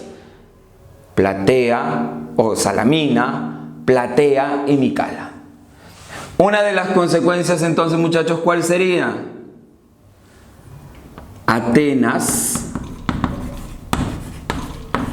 se convierte en una potencia.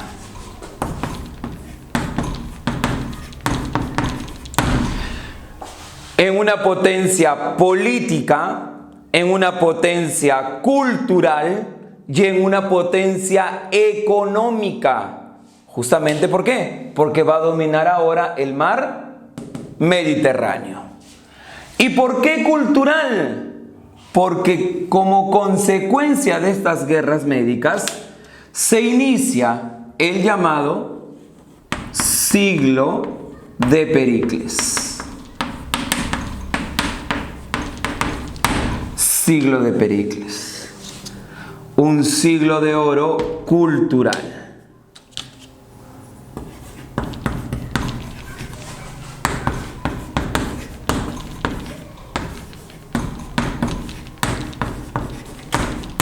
Muy bien.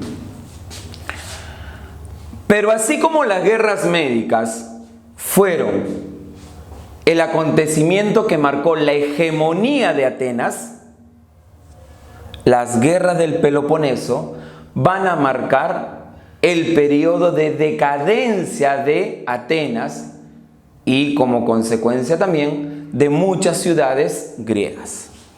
Estas guerras del Peloponeso enfrentan a dos posiciones políticas: la democracia, liderada por Atenas, y la aristocracia, liderada por Esparta. Profe, ¿las dos ciudades que se unieron en algún momento para enfrentarse a los persas? Sí. Justamente la causa del enfrentamiento de ellos es la lucha entre la Liga de Delos,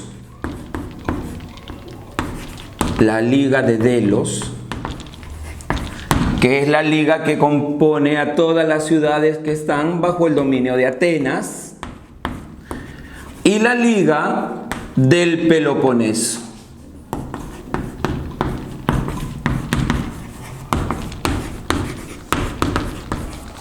que vienen a ser todas las ciudades que están apoyando a Esparta. Ahí está. Profe, ¿cuál fue el resultado entre estos dos? ¿Por qué se pelean estas dos ligas? ¿Por qué crees, chicos? Primero, porque tienen posturas políticas distintas, pero la causa principal radica en el dominio de las ciudades griegas, en el dominio económico, comercial de estas ciudades. Esparta ahora quiere ser la potencia que fue Atenas. Y obviamente eso va a suceder. Atenas va a entrar en una decadencia. Podríamos colocar acá como una consecuencia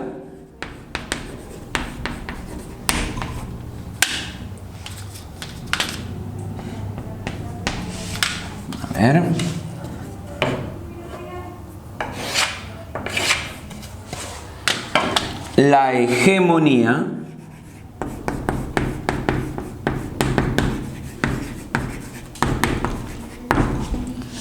de Esparta.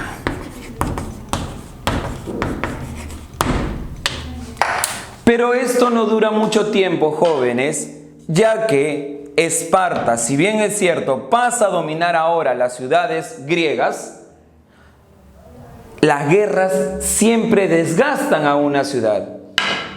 Y aquellas que apoyaron en algún momento a Esparta se van a rebelar en contra de ellas, como el caso de Tebas. Así que esta hegemonía o dominio de Esparta no va a durar mucho tiempo. Como bien hemos visto, el periodo de hegemonía y crecimiento de Atenas y también su decadencia. Nos vemos pronto, muchachos. Muy bien, chicos, nuevamente juntos para ver uno de los últimos momentos de la cultura griega.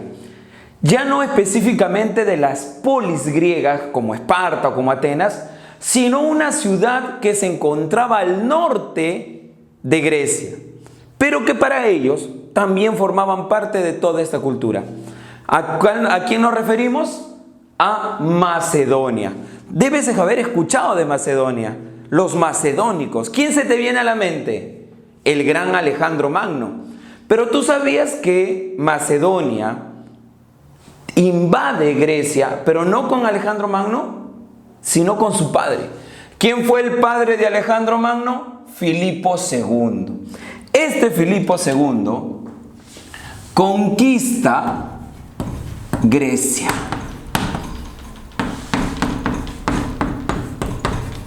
En el año 338 a.C.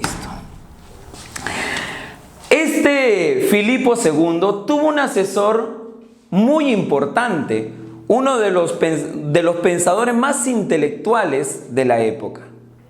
¿A quién nos referimos? A Aristóteles. Aristóteles aconsejó a Filipo, y él pensaba de esa manera, que Macedonia y Grecia deberían unirse para que Grecia pudiera nuevamente recobrar el brillo que tuvo en épocas anteriores. No todos los griegos estuvieron de acuerdo con Filipo, ya que tuvo opositores. Tanto así que un gran orador de Grecia, llamado Demóstenes, creó las llamadas Filípicas para criticar el gobierno y el accionar de Filipo II. Pero Filipo tenía un objetivo en mente: hacer de Grecia una civilización o un reino más grande de lo que fue. Y para eso Grecia tenía que expandirse. Quería que Grecia pudiera llegar a ser un imperio. Y para eso tenía que eliminar a un antiguo enemigo. ¿Te acuerdas que hablamos de las guerras médicas? ¿Contra quién se enfrentó Grecia? Muy bien, contra los persas. Filipo crea la Liga de Corinto, y esta Liga de Corinto tiene como objetivo acabar con los persas. Militar y económicamente. Pero lamentablemente Filipo no va a poder lograr sus objetivos porque va a ser asesinado. Traición en esta época será muy común porque ¿qué es lo que primaba? El poder. Ante la muerte de Filipo, ¿quién es nombrado como su sucesor? Alejandro Magno. Y este Alejandro Magno justamente va a cumplir los deseos y posiblemente mucho más de lo que quería su padre Filipo II. Su objetivo principal: derrotar militarmente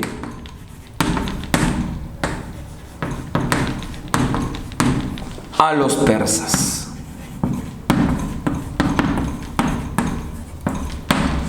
Y lograr obviamente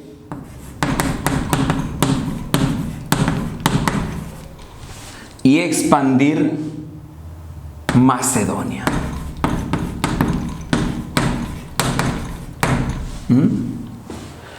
Alejandro sabía que si derrotaba a los persas, Macedonia podía crecer y Macedonia se podía convertir en un imperio.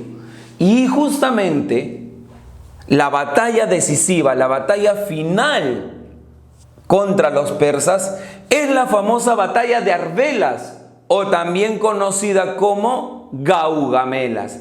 En esta batalla, el último emperador persa, Darío III, es derrotado. Y con eso Alejandro se está convirtiendo en el nuevo dueño, en el nuevo jefe, en el nuevo emperador de los persas. Si bien es cierto, chicos, Darío va a ser derrotado en esta batalla, Darío no es capturado. A Darío lo van a asesinar sus propios generales. Y obviamente Alejandro, respetando la investidura de todo emperador, al capturar a sus asesinos también les da muerte. Porque obviamente consideraba que ningún soldado puede sublevarse o puede asesinar a un rey. Con esta victoria podemos decir que Macedonia se expande por Grecia, Asia Menor,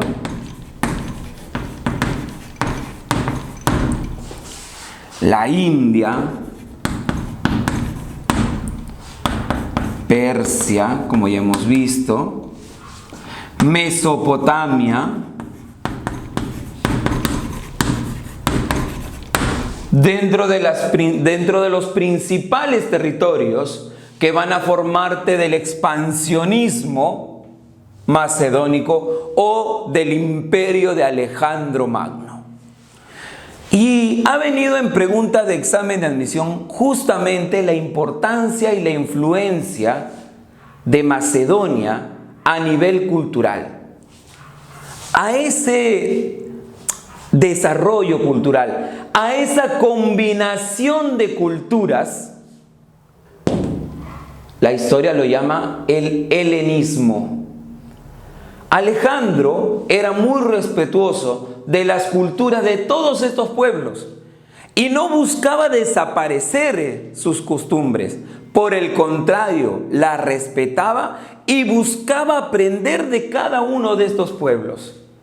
Este helenismo es la combinación entre la cultura occidental y la cultura oriental. Mira desde cuántos años la fusión de estos dos lugares va a ser muy importante dentro de la historia de la humanidad. Recuerda, vas a ver mucho esta fusión entre Oriente y Occidente. Este helenismo de Alejandro se va a ver reflejado en el aspecto cultural y en el aspecto comercial. Uno de los aportes culturales de Alejandro va a ser la biblioteca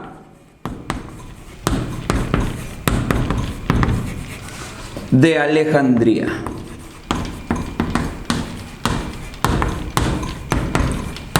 Que justamente, muchachos, va a preservar en su momento grandes conocimientos de Oriente y de Occidente.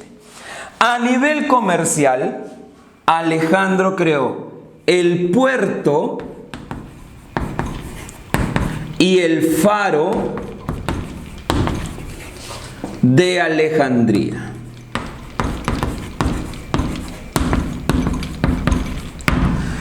Como puedes apreciar, estos lugares se convierten en uno de los principales lugares comerciales. Lamentablemente, chicos, Alejandro Magno muere y sus generales, en vez de continuar su legado, se enfrascaron en guerras internas, en guerras civiles. Lo que provocaron estas guerras fue la división del imperio de Alejandro Magno, la división del imperio macedónico. Y de esa manera, el aporte o lo grande que pudo haber sido este imperio llega a su fin. Nos vemos de nuevo.